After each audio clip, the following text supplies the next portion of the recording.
que bom ter você mais uma vez conosco em mais um episódio do nosso podcast Gente para Negócios. E eu já começo corrigindo a gafe do episódio anterior, que eu disse que era o 4º episódio. Eu dou dessas, viu? Eu tenho um problema aqui cognitivo que, enfim, me impede de fazer as contas de forma correta. Aquele, viu, Rogério, era o 5º episódio, portanto, hoje é o 6º, obviamente. Tá, eu pulei um ali, mas estamos aqui no 6º episódio do podcast Gente para Negócios. Bom, para quem não me conhece, eu sou o Rafa Cristofoletti, consultor aqui da MH Consult, responsável pela comunicação. Ao meu lado, Rogério Babler, nosso diretor-geral, também aqui em mais um episódio conosco. Tudo bem por aí? Tudo ótimo, e eu só quero lembrar aos espectadores aqui que você, desde o 3º, falou que não iria mais falar sobre o número de podcast. Tá vendo? Então não foi só uma gafe, foram 2 gafes, tá? Eu falei que não ia falar mais sobre o número de podcasts, mas estou aqui fazendo uma correção para que a gente consiga entrar numa... Né, para que nosso metaverso não fique muito complexo aqui, as pessoas consigam, enfim, acompanharem cronologicamente, digamos assim. E eu falei que eu também não ia mais esquecer de creditar o Thiago aqui também. Exato. Tá? Então, 2 gafes menos uma, meu crédito está menos 1 apenas agora. Com a gente também nos bastidores aqui o Thiago Santos, que é responsável por toda a parte técnica do nosso podcast. Está aqui devidamente, então, creditado. Vamos, então, falar sobre o entrevistado de hoje, sobre o tema, né, Rogério? Isso, mas antes, Rafa, eu queria falar que a gente está com um público seleto aqui também. A gente está com a galera da assessoria de imprensa nossa, está aqui conosco, nos prestigiando. Abrado, né? Exatamente. Então, a gente está muito feliz com eles aqui também, participando desse processo conosco e verificando se a gente não dá nenhuma gafe depois para a mídia, né, Rafa? Por favor, eles estão aqui nos bastidores, fotografando, analisando, então depois a gente quer os feedbacks também, tá? Abrado Comunicação representados aqui pela Carol, pelo Vitor e pela Ana. Então hoje aqui tem até plateia pela primeira vez, né? Vamos também apresentar aqui o nosso entrevistado, né? Não menos importante do que as ilustres presenças que nós temos aqui no backstage, o Sérgio Noronha, executivo de vendas da Oracle. Tudo bem com você, Sérgio? Tudo jóia. Primeiro, muito obrigado pelo convite. É um prazer estar aqui com vocês para poder compartilhar um pouquinho dessa história profissional ao longo desses anos para um público bem especial. Você anteriormente falava aqui que você começou, né, há pouco tempo no meio, né? Um pouquinho tempo, né? Quanto tempo mais ou menos? Acho que eu vou entregar meu Millennium Sênior, né? Poxa vida. Uns 25 anos de profissão. Tá bom, né, Rogério? Acho que aprendeu alguma coisa nesse tempo ou não? Com certeza. E eu quero dizer que eu estou muito feliz de ter o Sérgio aqui conosco. Eu conheço o Sérgio, já são 12 anos que eu conheço o Sérgio. A gente morou juntos muito tempo no mesmo prédio. Foi ali que eu conheci o Sérgio. E o Sérgio vai contar um pouco sobre inovação, sobre os comportamentos, conectando tecnologia com as atividades dentro da empresa. E você percebe que realmente o Sérgio é uma pessoa que pratica o que prega. Eu aprendi muito com o Sérgio nos momentos que a gente fazia um evento dentro do prédio, que a gente saía para pedalar juntos. Então, tem muita coisa para ouvir do Sérgio que vai ser muito bacana durante esse encontro. Obrigado, Sérgio. Que isso, obrigado pelo convite. E para as pessoas conhecerem um pouco mais o Sérgio, nada melhor do que você se apresentar. Só que a gente sempre faz isso de uma forma, né, diferente. A gente não quer saber do crachá, não. Não quer saber do CNPJ. A gente quer saber do CPF, da pessoa física. Então, conte para a gente quem é Sérgio Noronha na visão de Sérgio. O Sérgio Noronha é uma pessoa que veio do mundo simples, né? Galgou uma carreira aí correndo bastante atrás, é pai do Bernardo, é um curioso, eterno curioso, gosta de estar olhando um monte de coisa, gosta de rally, gosta de andar de moto, gosta de andar de bike e um eterno empolgado e entusiasta com inovação, vendo inovação em qualquer tipo de processo, né? Então, assim, esse é o Sérgio. Falando em inovação, apresenta também um pouquinho a respeito da Oracle agora, né? As pessoas que não conhecem a empresa. Fala um pouquinho sobre o portfólio, enfim, o serviço realizado pela Oracle. A Oracle hoje é uma das grandes empresas de tecnologia no mundo, né? Ela vem crescendo a cada ano, né? A gente tem uma organização aqui na América Latina que puxa muita coisa do mundo, né? Então, muitas coisas são implementadas aqui. A gente tem uma liderança que vem mudando a companhia constantemente. Nós estamos aí hoje com uma missão muito grande, que é empoderar as pessoas através das nossas tecnologias. Então, é um portfólio completo tecnológico, né? Desde hardware até aplicativos e inteligência artificial, enfim. Nós estamos inseridos, hoje são mais de 15 mil produtos, eu não sei nem quantos são, né? Nós estamos aí numa organização muito grande para a América Latina, levando isso para todas os níveis de empresa, né? Então, do pequeno negócio às gigantes, e a gente tem uma estrutura muito grande de atendimento aqui na América Latina. 15 mil produtos, hein, Rogério? É pouco? É bastante, hein? Bom, a gente quer, né, saber um pouquinho, a gente vai falar muito aqui sobre a questão de inovação, tecnologia e vendas também, né? Afinal de contas, né, a gente tem que ganhar din-din, né? Se não tem vendas por trás disso, não tem como se sustentar negócio nenhum, né? Me fala um pouquinho, né, sobre os desafios que vocês têm enfrentado hoje, que as empresas de tecnologia têm enfrentado hoje dentro desse cenário que nós vivenciamos. Alguns desafios, principalmente com relação a vendas, que é a tua área também. Eu acho que a gente pode falar de 2 cenários, né? Assim, a gente teve um processo de aceleração muito grande digital nos últimos 2 anos, né? Acho que a gente teve, olhando a parte boa, os ganhos, né, que se teve ao longo desse período de pandemia, né? Vamos isolar o que foi muito ruim, mas vamos pegar o que foi bom. Que são os impulsionadores tecnológicos. Exatamente. Né? Acho que a digitalização foi uma coisa muito grande, né? A gente saiu de um mundo digital muito atrás do que tinha nos outros países, e a gente está falando de outros países, eu gosto de comparar muito com a Ásia, né? Porque o mercado americano já tem muita característica de autosserviço, etc. e tal, mas se a gente for falar os entrantes, a gente olha comparado com a Ásia, né? A gente teve uma aceleração muito grande, né? E falar de e-commerce, falar de movimento de delivery, ou seja, de todas as integrações das grandes cadeias. Então, assim, acho que ao longo desses 2 anos nós tivemos um salto muito grande. Ao mesmo tempo, ele quebrou alguns paradigmas em empresas, né? Porque a gente, na nossa cultura aqui, nós tínhamos um nível de exigência, né, muito grande e uma baixa tolerância.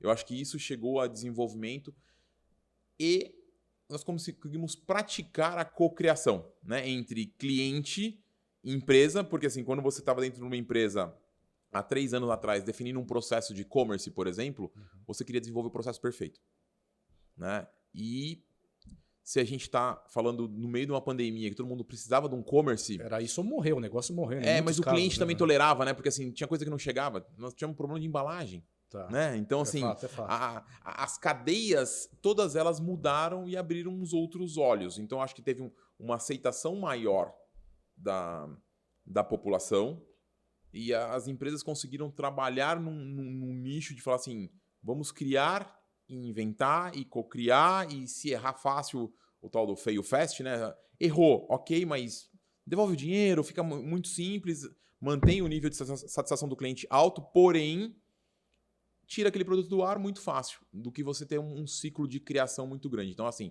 eu acho que essa evolução foi muito positiva, um impulsionador muito bom, né? Eu acho que foi a primeira vez nos últimos anos aqui que nós tivemos uma crise em alguns setores muito específicos da economia, e eram empresas que trabalhavam com muita facilidade, muito crédito ou muito dinheiro. Essas empresas também cresceram, né? Porque tiveram que se reinventar. Nós pegamos segmentos da economia como um varejo diretamente, que no começo foi muito impactado. Você pega a parte de companhia de transportation, travel transportation, que foi um absurdo, os hotéis. Então, assim, nós tivemos grandes redes com problema que era um crescimento, né? Over, e tiveram uma paralisação total. Então, eu acho que esses 2 mundos, se a gente cortar em 2 fatias, né? Parte boa, impulsionador de negócio, né? E uma transformação digital de muitas companhias. A gente pegar organizações tradicionais bancárias, tiveram que mudar e estão se replanejando totalmente. As empresas de telecomunicações sofreram muito porque as entregas de rede elas eram complexas, né? Falhavam e estava todo mundo em casa. Os retails se adaptaram, as empresas de serviços de alimentação, etc. Então, assim, eu acho que nós tivemos um salto muito grande de revisão desses negócios a quente. Né? Antigamente era plano de negócio. Sim. Agora, ou eu executo ou eu morro. Né? E assim, tiveram estratégias muito bem funcionadas. Em paralelo, nós temos uma indústria do cybercrime, né? Que é a parte digital e de segurança da informação que cresceu, porque automaticamente todo mundo teve que ir para a rua de uma certa forma. Então, acho que é um lado também que a gente teve que desenvolver muito fortemente. E eu acho que a combinação das estruturas organizacionais entre negócio, tecnologia, finanças, isso teve que virar um único time e numa dor. Não foi num abraçar a árvore, né? Todo mundo fazendo evento, vocês trabalham muito com pessoas, né? E você tem que ter um propósito, e o propósito tem que estar tatuado nas pessoas, não um propósito que vai lá para aquele quadro, quando tinha lá 10 anos atrás, a missão e valores, todo mundo fala, a missão e valores aqui, mas o VP tá lá na Índia passeando com a família, a gente tá aqui ralando. Então, acho que isso permeou muito as organizações hoje, né?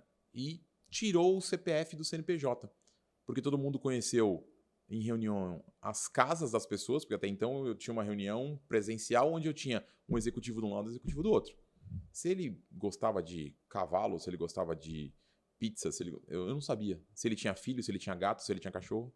E ao longo desses 2 anos nós tivemos uma conexão diferente. Eu conheci a casa dele, ele conhecia minha casa, eu não estava mais de terno, ele também não. Eu falei com ele em ligação ou pedalando ou dentro de um parque Ibirapuera, ele também estava na fazenda. Então, assim, eu acho que a gente teve muita mudança, né, comportamental, e a volta do Phygital, nós temos uma carência muito grande das pessoas, né? Falta o toque. Qual que é o legado disso, né? Porque você fala, agora tem a questão do Phygital, né? Antes a gente estava focado muito no digital, porque foi uma necessidade, né? Agora a pandemia, né? A gente fala com o fim da pandemia. Gente, a pandemia não acabou, tá? Pelo contrário, estamos em meio aqui praticamente uma quarta onda. Mas muitas atividades voltaram, né? E existe um legado. Dentro pensando nessa questão da tecnologia, como é que funciona? Qual que é o legado que se deixa, né, desse período mais agudo, digamos assim, dessa informatização das empresas? Eu acho que, por exemplo, sim, você ter que acelerar projetos de como conhecer seu cliente, de e-commerce, de marketing digital muito mais assertivo, e a sua camada de infraestrutura que cresceu, porque, por exemplo, você tinha que trabalhar dados, né? A gente fala, né? O dado é o novo petróleo das empresas. Então, se você tem dado, você tem o ouro. Agora, como que você purifica esse dado? Como você purifica esse petróleo? Porque você tinha tudo lá. Você tem toda a... Então, usar isso para te fazer gerar mais receita e mais eficiência na sua operação é o que foi a grande diferença desse momento. Ou seja, porque eu tive que fazer aquilo virar ouro em dias, meses, semanas. Foi uma coisa assim, ó, tem lá, mas essa informação, meu segmento de cliente, qual a segmentação do meu cliente que vai usar o shorts marrom, por exemplo? Em qual época do ano? Mas o shorts marrom chega no Nordeste? Né? Você pegar as empresas de moda especificamente, você tem as tonalidades de cor por segmento de região.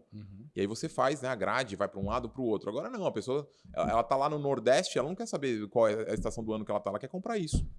Então eu acho que esse montante como um todo fez CFO se mexer em relação a rever uma política de custo de produto, equipe de marketing saber como trabalhar, equipe de RH como tratar as pessoas, porque as pessoas estavam muito dentro de casa. Existem pessoas que têm fobia social e não gostam de estar no escritório, tem pessoas que amam estar no escritório. Então como você vai tirar mais desse povo todo trabalhando separado? Então assim, eu acho que os engates entre uma coisa e outra, se a gente olhar a parte positiva, mais uma vez olhando a parte positiva, a qualidade de vida nesse mundo digital, ou seja, hoje você tem pessoas no digital, pessoas no escritório, você tem a condição de ter uma ponte de feriado que não existe mais, né? Porque hoje, quarta-feira, véspera de feriado, por sinal, estaremos todos aqui correndo para sair às 5 horas da tarde, pegar um puta trânsito em qualquer estrada. Não, hoje você pode viajar na terça. Né? E você pode trabalhar remotamente numa boa e pode voltar na segunda-feira. Né? Então, assim, eu acho que esse trade-off aí dos Desde que todos não tenham a mesma ideia, né? Mas todo mundo se adequa, né? Então, assim, eu acho que... E os executivos antigos que falaram, não, eu quero todo mundo no escritório esse horário, ele viu que a operação rodou. E a gente rodou 2 anos fiscais. Né? Acho que todas as companhias rodaram 2 anos fiscais, né, no calendário. Então, e os resultados, tirando o que foi consequência do setor, não foram ruins. Olhando para o mercado de tecnologia, foram resultados muito bons.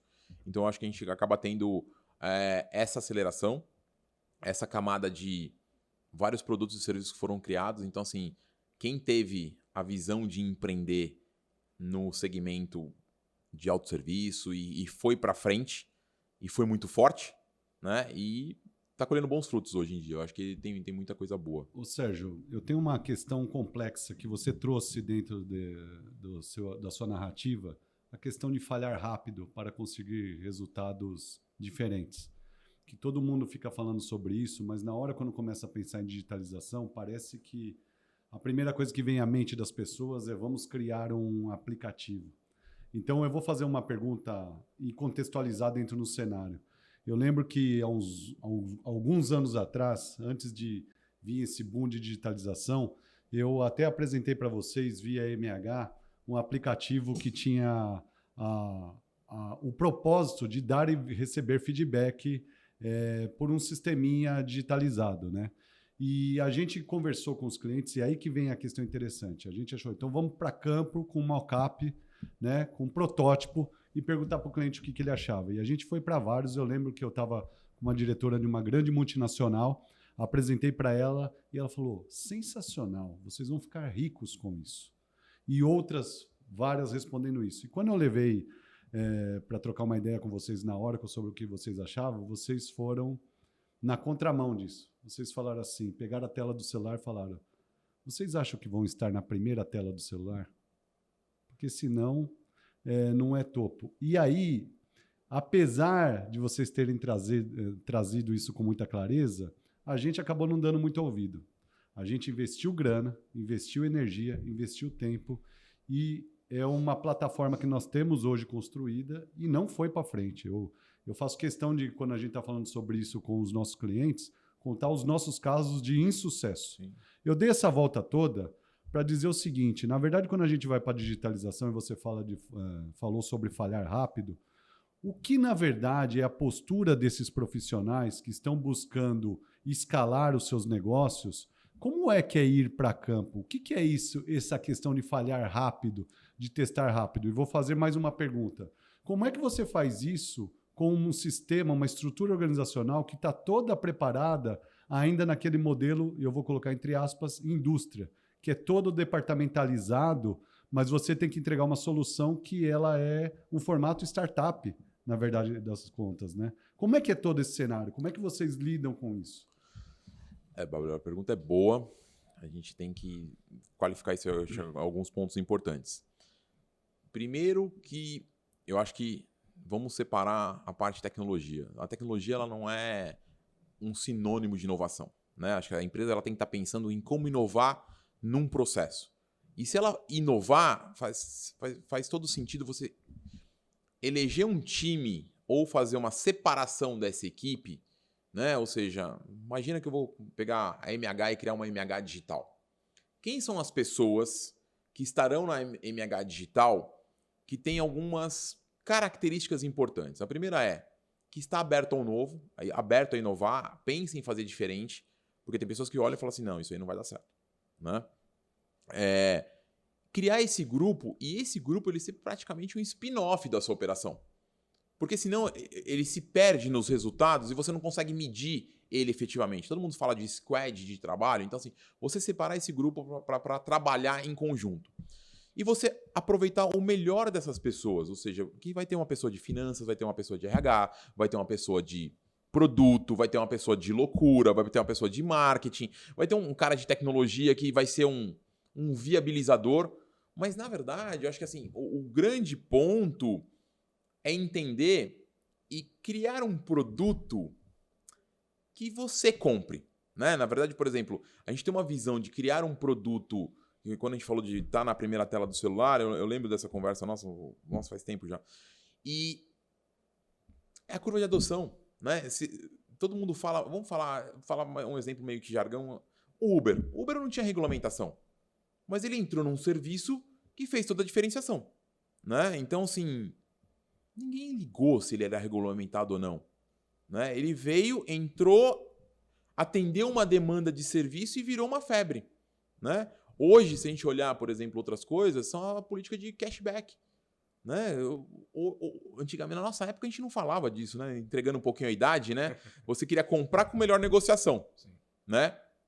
Hoje, o mercado está olhando e falando assim, cashback, o que eu tenho? Então, assim, qual que é o atrativo que eu tenho para o meu negócio? E eu acho que esse grupo apartado, sem ter um legado, ele vai conseguir pensar assim. Então, o que eu acho que as startups elas trazem um grupo de pessoas com algumas utopias muito legais, né? Focado no propósito, não focado no dinheiro, porque a nossa geração ela dá sempre quanto vai dar de lucro? Quanto vai dar de lucro? Quanto vai dar de lucro? Qual mês que vai ser meu ROI? e algumas coisas pode ser que seja um caminho de sobrevivência daqui 2 anos. Então, olhando e voltar à pergunta do falhar rápido essas pessoas não podem ter problema com frustração. Porque o maior problema de uma equipe para fail fast ou de startup eu tenho que me frustrar rápido. Eu não posso falar, não, mas isso não deu certo porque o Rogério não fez. A ideia do Rogério foi ruim. Não é a ideia do Rogério, é a ideia daquele grupo. Gente, a gente falhou aqui, o aplicativo não funcionou, mas eu vou fazer um amigo secreto do bem, de repente, no aplicativo e aquilo vai engajar ok, a gente corrigiu rápido. Então a política do feedback, ela não entrou naquele aplicativo, mas você fez uma outra coisa que valeu a pena. Então, assim, eu acho que a frustração das pessoas no Fail Fast, que a gente tem aquela parte do eu quero defender minha ideia, eu quero ir até o final, papapá. E aí parece A vaidade ainda reina, né? E parece, por exemplo, a orquestra do Titanic, né? O navio tá lá afundando e os caras estão tocando. E vamos ficar tocando. Meu, a certeza que você vai morrer, mas quanto tempo você vai demorar ou não? Agora você olha e fala assim, gente, isso aqui tá errado. Aí eu falo, mas tá errado porque não vai dar certo. Testamos. E uma coisa que abriu é a possibilidade de a gente trazer o cliente para a mesa para criar junto com a gente. Né? Eu acho que esse é uma grande... E testar rápido com gerações, por exemplo. Pode ser que esse aplicativo não funcionasse no core das empresas, mas se a gente pegasse uma empresa de startup, um nicho mais moderno, funcionasse bem. Ou não, porque tem um WhatsApp, eles dão feedback pelo WhatsApp, né? Em áudio agora. Então, assim, você vai fazer o quê? Você vai pegar tudo que está no WhatsApp e exportar. Então, eu acho que o Fail Fast, ele não pode ter frustração. A equipe que quer falar, vamos fazer, ele não pode ter ego, não pode ter horizontes de frustração. Não, vamos fazer, pronto, acabou. A ideia é da equipe. Nós estamos criando um outro propósito que é levar a empresa para um outro patamar. E ninguém fala assim, tá vendo? Essa área aqui de inovação não serve para nada. Só gasta dinheiro e não me trouxe nada para o negócio. Que a gente escutou muito nos últimos anos e agora falou assim, puta, meu, aquela ideia lá de trás que a gente não fez porque tinha risco. Vamos pegar ela agora e saiu da prancheta do nada e viabilizou o negócio. Então, eu acho que esse ego é uma coisa muito complicada dentro das empresas, que acho que tem que ser quebrada, olhar o propósito de longo prazo.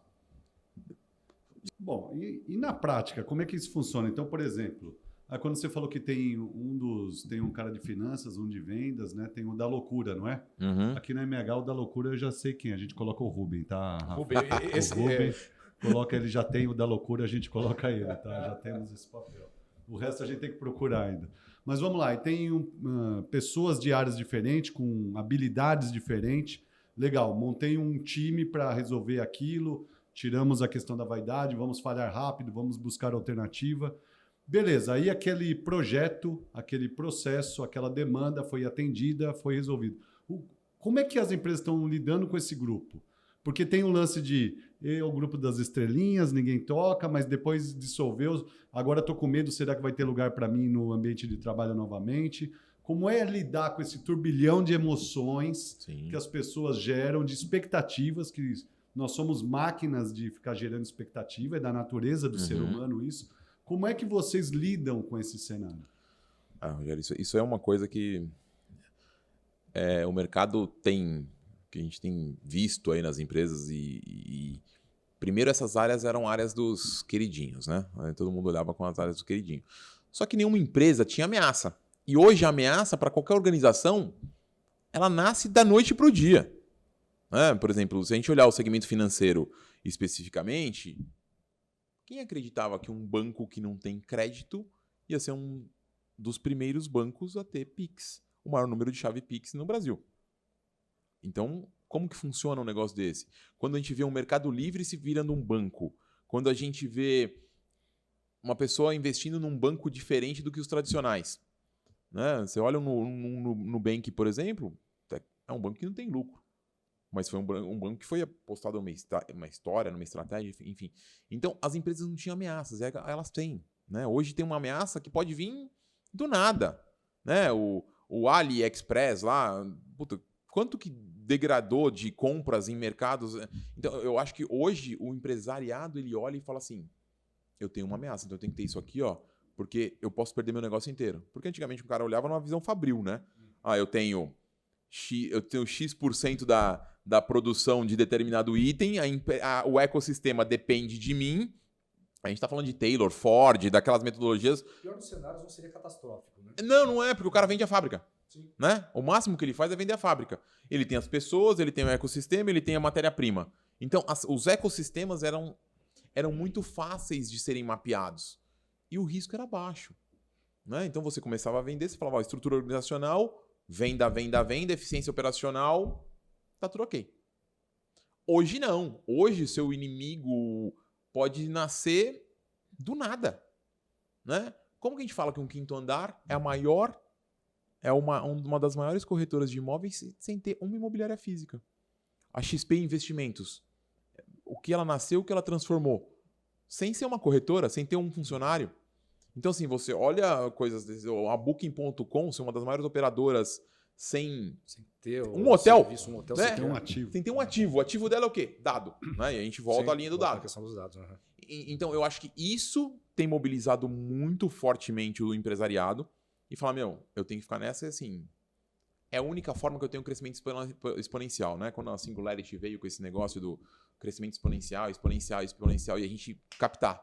Por exemplo, no seu negócio, como que você escala? Só digitalizando. Mas você percebeu isso onde? Na pandemia. Exato. Porque o seu negócio era presencial, trabalho em conjunto, etc e tal. Você teve que se desenvolver, acelerar o seu business, porque você morria. Exato. Né? Então, assim, eu acho que você tirou uma... Nem era uma ideia. Não, e eu vou além, Sérgio. A gente já tinha alternativas, soluções, projetos específicos digitalizados aqui. Já tinha. Eu vou dar um exemplo só. A gente tem uma plataforma de jogos de negócios que foi desenvolvida há uns 20 anos atrás, é literal. Nós fizemos retrofit dessa plataforma, está totalmente gamificada.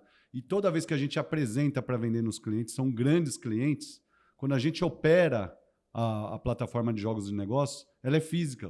As pessoas estão com os computadores dentro de uma sala e a entrega, o trabalho é todo físico. Mas já poderia estar digitalizado há 20 anos atrás. Sim. Né? Então, na verdade, não tinha demanda. Quando a gente falava de treinamento, você chegava para um cliente e falava assim, vamos fazer à distância, vamos fazer digitalizado, vamos ganhar recursos, eficiência nisso. Não, eu quero juntar todo mundo. Né? Então, também não tinha demanda. Não era só uma questão de não haver tecnologia. Qual é o time correto da inovação? É que ela tinha, ela tinha uma repressão à demanda. A demanda era latente. Se a gente falar, por exemplo, fazer um evento com pessoas, num hotel, com passagem aérea, etc e tal, fica muito caro. Mas tem uma percepção de que ele não funciona. E aí a demanda ela foi acelerada porque falou assim, ou eu faço assim, ou eu não sei como estão meus colaboradores. Entendeu? Então, assim, você saiu do 0 a 200 em meses. Por quê? Porque, por exemplo, as pessoas começam a falar, e aí, o que está acontecendo? A gente está falando de saúde física, saúde mental, como que as pessoas estão? Eu não sei se o cara está trabalhando ou não. A gente tem muito comando e controle, né? E essa percepção de criar alguma coisa nova, você passou no seu negócio como todo mundo passou. E agora, fala assim, é um caminho sem volta, né? O tal do famoso foguete não dá ré, não dá mais ré. Né? O que vai acontecer no Fail Fest pode ser um Apollo 11, decolou e explodiu, mas explodiu e sobrou algum aprendizado e vamos embora, e vamos fazer outro. Eu acho que esse é um ponto importante. As empresas estão vendo que não tem como ficar fora desse game. É um caminho sem volta. A sua pergunta qual era? Eu queria saber se inovação tem um timing, né? Porque o Rogério deu esse exemplo. Olha, a gente tinha ali uma solução, né? Não houve demanda, você já trouxe esse conceito existia demanda, mas era uma demanda reprimida. Qual que é o timing da inovação? Né? Eu sei que é uma pergunta extremamente subjetiva, mas não existe um timing. Inovação é inovação e a gente vai apresentar e o mercado... Eu até acho que tem, por exemplo. Eu acho que ninguém pode estar numa zona de conforto. Né? Eu acho que assim... Quando você está numa zona de conforto achando que seu crescimento está ali projetado no Excel 100%, olhando... você tem que ser eterno insatisfeito para inovar. E inovar é qualquer tipo de processo. Eu vou até fazer uma brincadeirinha que tem um amigo meu que ele dormia de bruço. Tá? E a mulher dele é fisioterapeuta. Um amigo seu, pera um pouquinho. Tá bem próximo, por sinal. Tô desconfiado, né? Aqui. E ele tinha problema nas costas. Certo. E a mulher dele falava assim, não pode dormir de bruço, não pode dormir de bruço, não pode, não faz bem. E pega no pé de todo mundo. Todos os amigos, ela fala, não faça isso, dorme numa posição adequada. E ele olhava para aquilo e falava assim, não vou dormir a vida inteira de bruço, o que eu faço agora? Né? E até então que ele sofreu com hérnia, sofreu com um monte de coisa nas costas, ele falou, putz, acho que eu vou dar uma... Ele se abriu à inovação. E foi no processo de mudar a forma de dormir. A dor levou à inovação. A dor levou à inovação. Entendeu? Então, para ele estava dormindo bem. Então, a pergunta do timing é... Eu acho que as empresas estão em choque de cultura, né? Que vem as empresas familiares com uma nova juventude chegando e os patriarcas tendo que se adequar a isso, né? Eu brinco que é uma relação entre o Millennium e o Millennium Senior. Eu tenho um exemplo desse na família, um negócio de 60 anos, né? Uma papelaria tradicional familiar, onde os filhos agora estão tocando ali o que a mãe fazia, né? Enfim. E é uma coisa engraçada, né? Porque você vai olhar isso que, assim, antigamente você tinha um patriarca para 3 filhos, de repente. Isso. Né? Então, o pai era dono, era uma família dependendo do negócio. Isso. Quando vem esse plano de sucessão, são 3 famílias dividindo o mesmo lucro. O mesmo negócio. Ou você tem um novo negócio, Uhum. ou você tem classe média baixa.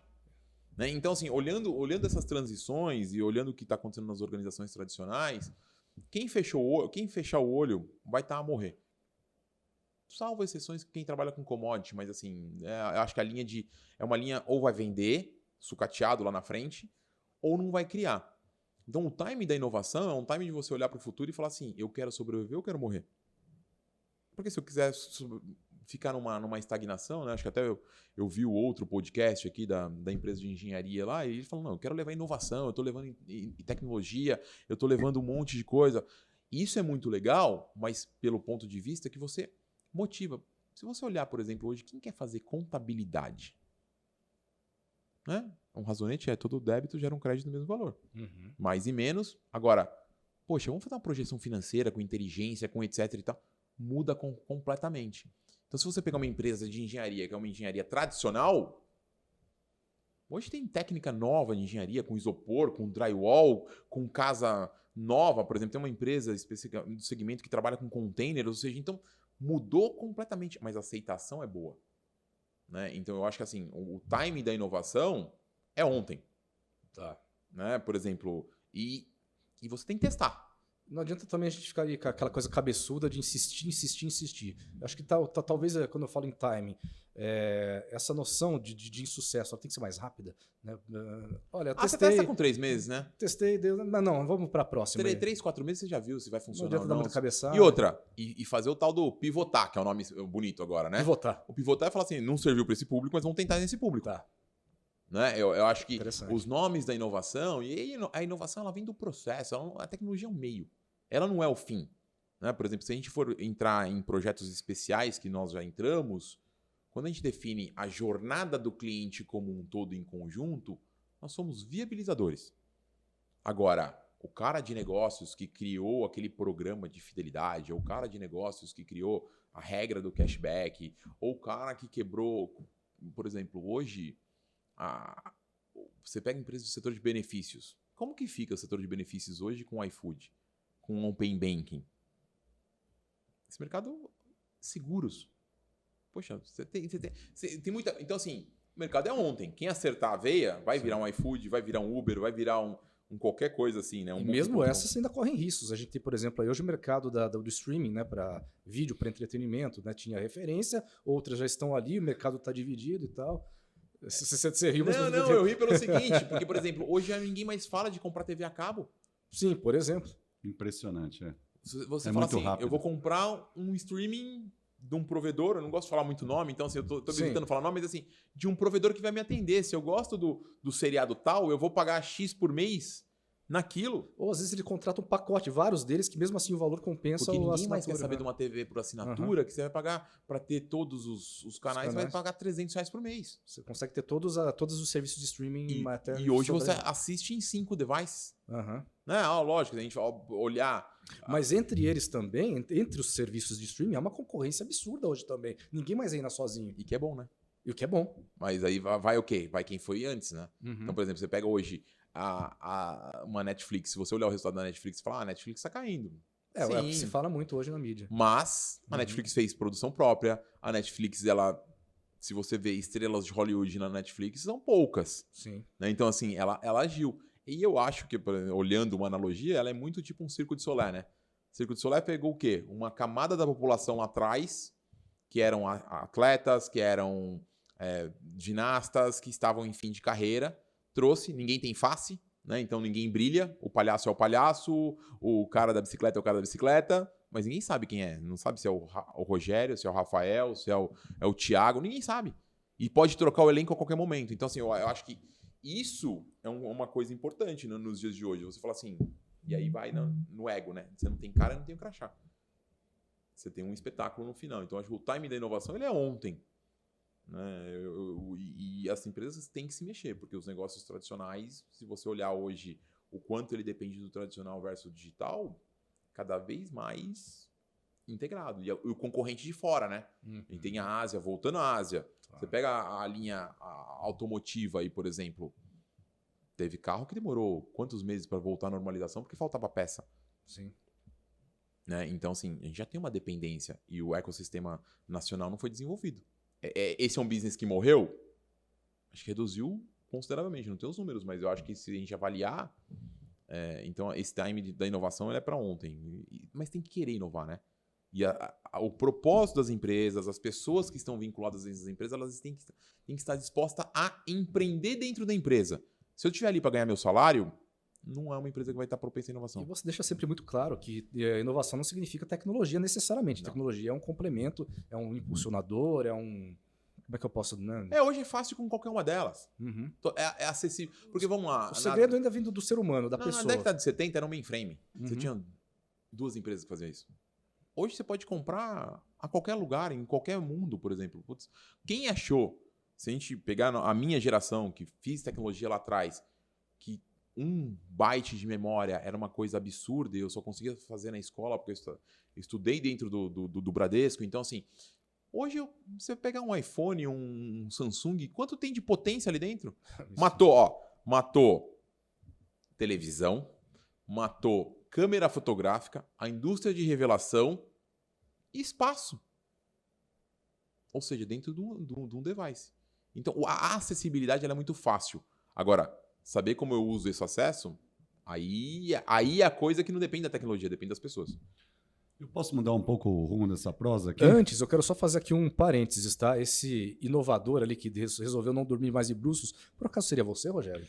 Cara, vamos deixar essa conversa para depois, ainda que o Sérgio foi discreto. Porque, que a na nossa verdade, audiência pode não ter o lance entendido. não era nem a hérnia, viu? Mas é que eu tava roncando pra caramba e tinha que dar uma solução para isso. É só para esclarecer aqui, ficou no ar aqui. Não... Muito bem. Depois, aquele bônus lá, a gente vai acertar isso aí, viu, Rafa? Ai. Mas vamos lá, Sérgio. Eu queria mudar o rumo dessa prosa, mas tem a ver com o que a gente está conversando. Eu ouvi uma história sua que gostaria que você compartilhasse rapidamente e os seus aprendizados, que você foi até o Nordeste com uma Big Trail. Saiu de São Paulo, pegou as férias, foi fazer vou colocar entre aspas, um mini sabático, foi sozinho para lá. E aí eu gostaria que você trouxesse a questão do pneu furado, tudo. Quando você falou que tô saindo, tô indo, eu falei, esse cara é louco, mas sozinho até o Nordeste com uma moto desse porte, dessa envergadura. Eu gostaria que você contasse rapidamente um pouquinho dessa história e os seus aprendizados com essa experiência. Não, vou falar, Bárbara, mas assim, eu acho que essa era a mosquinha. Para quem é motociclista, né, sabe o quanto é importante estar em cima de uma moto e quanto gostoso e quanto é prazeroso, sabendo que a moto em 2 rodas ela foi feita para cair, uma hora ela ganha, né? Mas tendo todos esses riscos, né, acho que na verdade tinham sonhos já. E tem outros, né? Tem vários projetos desse. Uma foi até o Nordeste, a outra é até o Norte. E quando a gente pensa nisso, a gente exercita muita coisa, né? A gente exercita planejamento, a gente exercita o isolamento, né? Porque um líder, muitas vezes, ele é isolado para tomar uma decisão. Então, a gente pratica a execução, porque você não vai ter um apoio tão próximo, ou seja, você vai ter que se virar. E cumprir metas corretas, porque se você falhar seu planejamento ali, você não vai dormir onde você tinha programado, a sua gasolina vai acabar, você não pode ficar parando para tirar foto, então assim, você tem que ter foco, né? Assim, eu acho que por mais que passeie, todo mundo acha que é um tour de moto, não, é uma viagem de reencontro organizacional, na verdade, com você mesmo, onde você pratica tudo aquilo que você aprende ao longo da sua carreira e você fala assim, putz, eu quero ver por eu mesmo. Então assim, e você vai encontrar pessoas e histórias no meio do caminho, né? Acho que eu só vou misturar um pouquinho as 2 histórias, né? Essa vontade eu sempre gostei muito de natureza, de off-road, enfim. Em 2018 eu tive uma oportunidade de estar no Rally dos Sertões com uma equipe, hoje eu faço parte da equipe até hoje, e ali já era uma questão muito engraçada, porque, por exemplo, você exerce, a equipe tem 70 pessoas, né, e você exerce uma função de trabalho durante 8 dias intensos, rodando 6 mil quilômetros no Brasil, sem as pessoas trabalharem todos os dias, se você se conhece ali.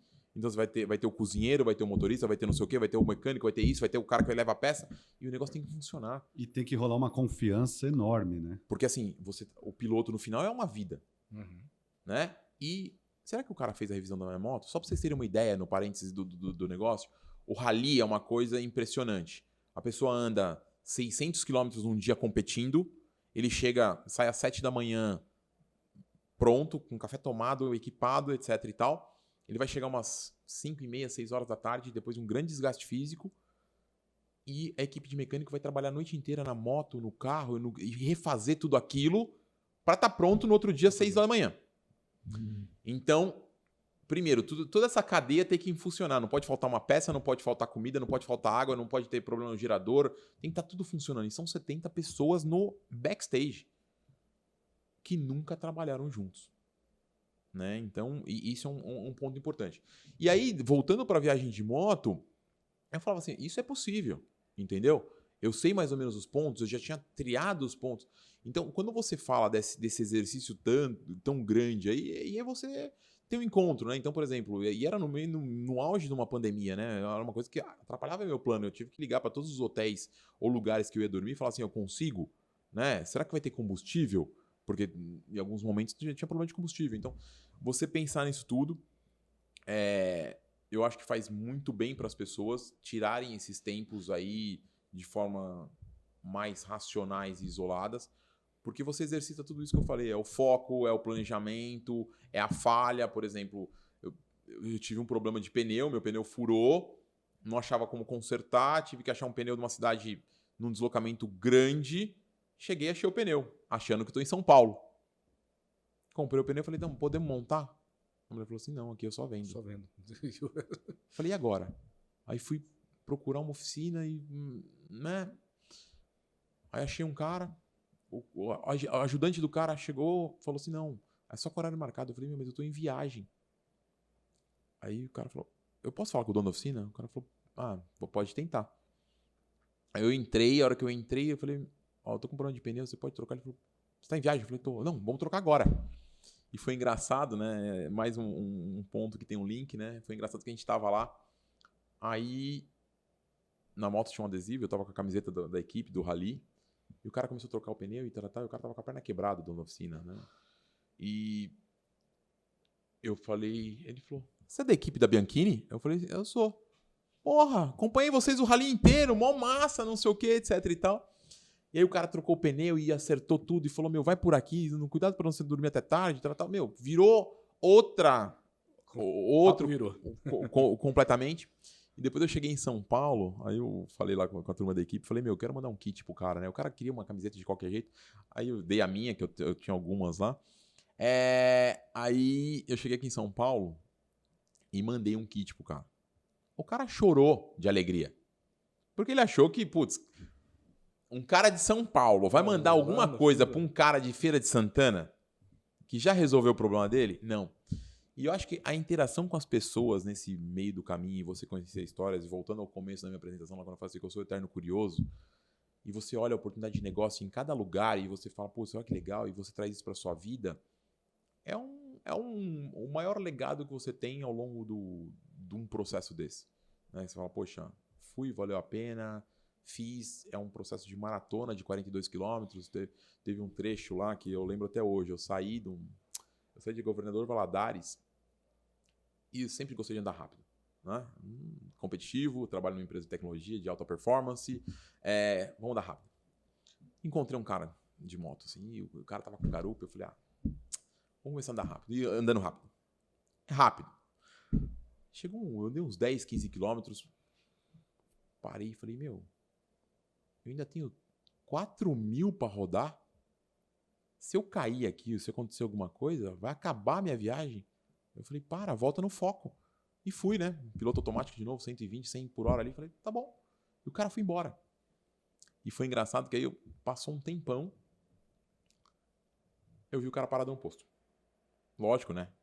Alta velocidade e alto consumo. Cavalo corre e cavalo come, né? Aí eu fui parar no meu ponto Aí daqui a pouco o cara veio e me passou. Aí eu fui parar no meu ponto de abastecimento que estava marcado. Resumo da ópera. Na hora que eu chego lá, tá o cara abastecendo de novo. Ou seja, você vê que aquela velocidade toda, tudo aquilo, não vai te levar para lugar nenhum, entendeu? Então, assim, o planejamento e o foco é muito importante. Cara, sensacional, que história, hein?